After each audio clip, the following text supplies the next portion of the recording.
গুৱাহাটী মহানগৰৰ কংক্ৰিটৰ পৰিৱেশৰ মাজতে এজোপা বাঁহগছ। পূৰ্বতে এই ঠাইখনৰ চাৰিওফালে গছ-গছনি পিটনিৰে পৰিপূৰ্ণ আছিল।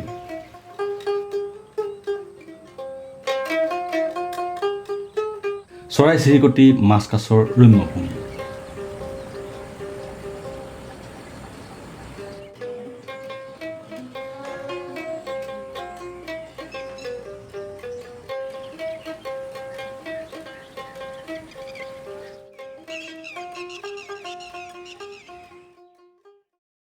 ৰ'ব, এই যে বাঁহজোপা চাৰিওকাষৰ শূন্যতাৰ মাজত নিজে গদগদ হৈ কেৱল জীয়াই থকাই নহয়,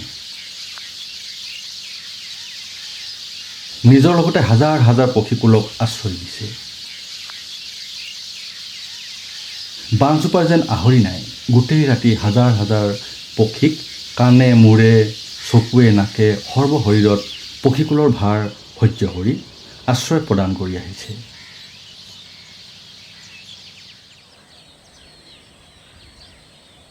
পুৱাই পক্ষীসমূহ নিজৰ খাদ্যৰ সন্ধানত লামলাকত বিচাৰি ওলাই যায়।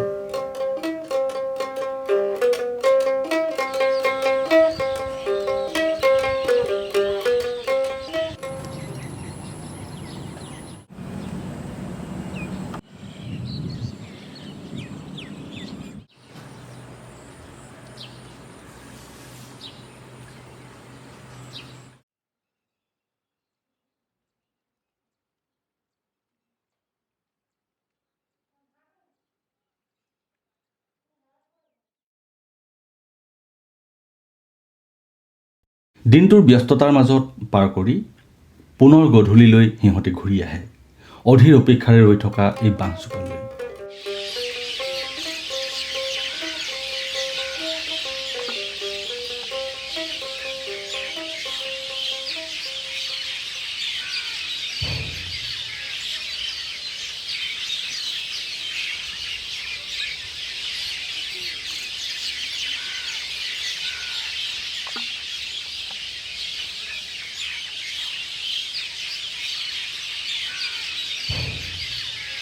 বাঁহজোপাৰ মাত্ৰ কিছু আঁতৰত আন এডোখৰ ঠাই। কেইজোপামান মৃত্যুমুখী গছ। এই যে ঈগলসমূহ দেখিছে, সিহঁতৰ দৈনিক পৰিক্ৰমা মন কৰিবলগীয়া। এই ঠাইখন সিহঁতৰ বাবে হয়তো অনুকূল। এই গছকেইজোপালৈ সিহঁত সদায় আহি আশ্ৰয় লয় দিনৰ ভাগত। তাৰ পাছত গোটেই দিনটো গছকেইজোপাৰ কাষতে থকা পথাৰখনত যি অকণ পানী আছে তাতে গা ধুৱে।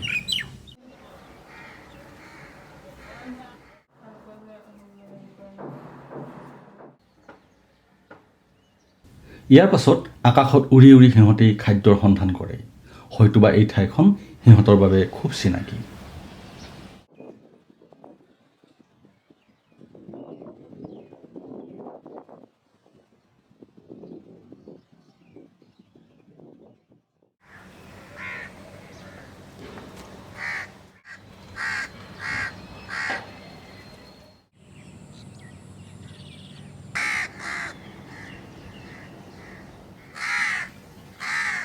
লাহে লাহে এই ঠাইবোৰত আমি মানুহে বাসস্থান তৈয়াৰ কৰিবলৈ লৈছোঁ।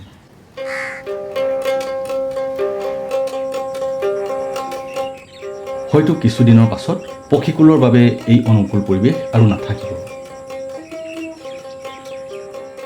কলৈ যাব বাৰু এই পক্ষীসমূহ?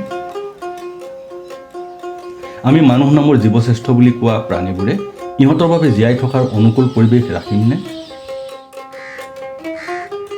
আজি চকুৰ আগত দেখা পোৱা হাজাৰ হাজাৰ পক্ষীসমূহৰ অনুকূল বাসস্থানবোৰ আমি বাৰু দখল কৰি লৈছোঁ নেকি? এই বাঁহজোপা বাৰু মাটিৰ গৰাকীয়ে সংৰক্ষণ কৰি ৰাখিবনে? নে নিজৰ উন্নতিৰ স্বাৰ্থত ইয়াকো কাটি কুটি মানৱৰ বাসস্থান তৈয়াৰ কৰিব? এয়াই হয়তো আজি জীৱজগত পক্ষীকুলৰ বাবে এটা ডাঙৰ প্ৰশ্ন হৈ ৰৈছে।